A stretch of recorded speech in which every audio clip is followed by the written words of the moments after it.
Hi అండి, నేను మీ Varalakshmi. Varalakshmi kitchen స్వాగతం. అందరూ బాగున్నారా? అందరూ బాగోవాలి, అందులో నేను ఉండాలండి.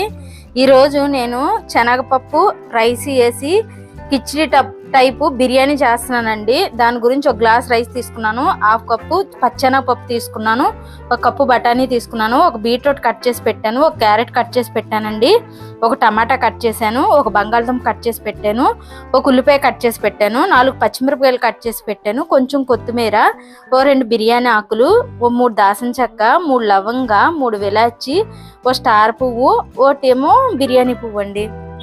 ఇవ్వండి, కుక్కర్ పొయ్యి మీద పెట్టుకున్నాం కదా, వేడెక్కింది.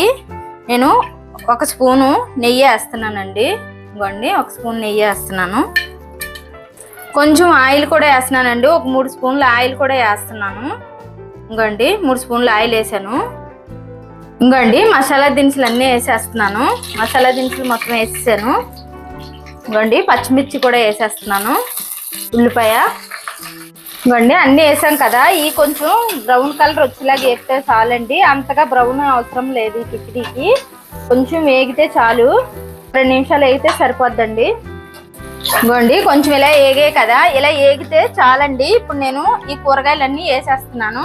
బీట్రూట్ వేస్తున్నానండి, క్యారెట్ కూడా వేసేస్తున్నాను, బంగాళదుంప కూడా వేసేస్తున్నాను. వేసాం కదా, ఇవన్నీ ఒక 2 నిమిషాల పాటు వేపుకోవాలండి. 2 నిమిషాలు వేపితే చాలు. ఇంకోండి బఠానీ కూడా వేసేస్తున్నాను. వేసాం కదా, ఇవన్నీ కొంచెం కలుపుకుందాం మనము. ఇవ్వండి ఇలా కలుపుకున్నాం. ఇది వేగి లోపల మనము బియ్యం కడుక్కుందామండి. ఇవ్వండి ఇలా వేగింది కదా, టమాటా కూడా వేసేస్తున్నాను నేను.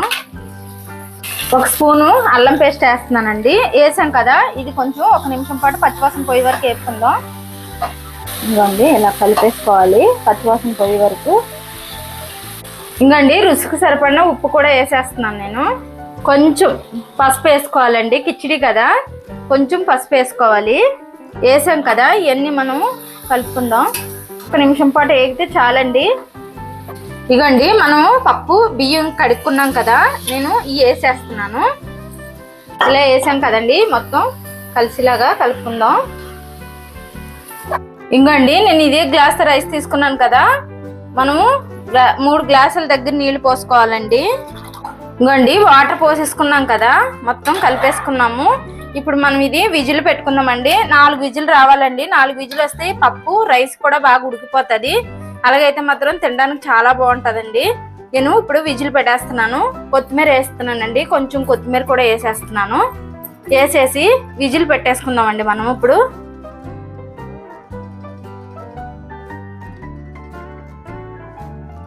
ఇంకోండి వేడి వేడి కిచిడి రెడీ అయిపోయింది. చూడండి ఎంత బాగా వచ్చిందో చూడండి. ఇంకోండి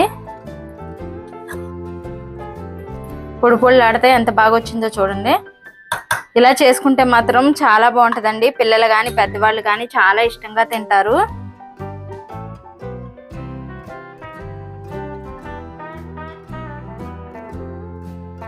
తింటుంటే మాత్రం టేస్ట్ మాత్రం చాలా బాగుంటుందండి. ఇందులో కాంబినేషను టమాటా పచ్చడి వేసుకొని కలుపుకొని తింటా ఉంటే ఉన్నదండి, అసలు చాలా బాగుందండి. టేస్ట్ మాత్రం చాలా బాగుందండి. ఇలా చేసుకుంటే మాత్రం చాలా బాగుంటుంది. పిల్లలు కానీ పెద్దవాళ్ళు కానీ చాలా ఇష్టంగా తింటారు. 10 నిమిషాల్లో మనం రెడీ చేసుకోవచ్చు. కూరగాయలు లేకపోయినా ఇంట్లో ఈ 4 ఉన్నా రెడీ చేసుకోవచ్చండి. ఈ శనగపప్పు కిచిడి చాలా బాగుంటుంది. పప్పు కూడా చూడండి ఎంత బాగా ఉడికిపోయిందో. నచ్చితే లైక్ చేయండి, షేర్ చేయండి, కామెంట్ చేయండి, సబ్స్క్రైబ్ చేయండి.